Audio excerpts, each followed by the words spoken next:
Today, we are remembering the 20th anniversary of 9/11.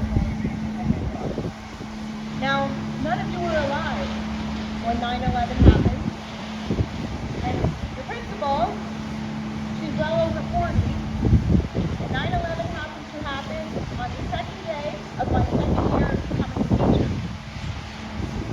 I was a 6th grade teacher at school number 5 on Monroe Street, and it was a normal, beautiful day just like today. We were excited to begin our school year, and I was in my classroom. Number 5 on Monroe Street faces Route 21, and ultimately, way off in the distance, New York City.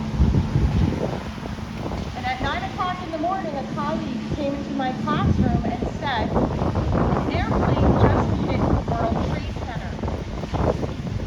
And at the time, in my mind, I thought, well, it's unfortunate. It was probably a plane crash. Shortly after, we found out that a second plane had hit. And at that point, we began to realize that this was not, in fact, an accident, but an act of terrorism and crime against our nation. I immediately panicked.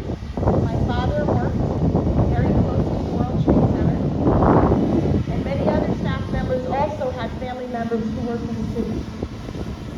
And as we went through that day, prayed, many children were picked up by their parents in fear, not knowing what was happening.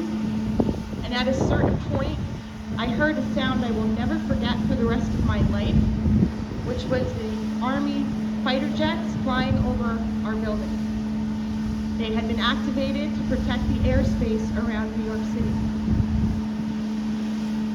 My sister and I lost 2 friends on 9/11 who were in the World Trade Center, and many, many other Americans lost their lives.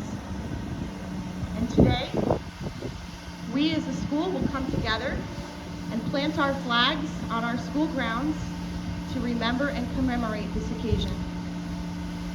There are moments in our nation's history where we feel fear, we don't know what's going to happen, and we've just experienced it as we live through this COVID pandemic.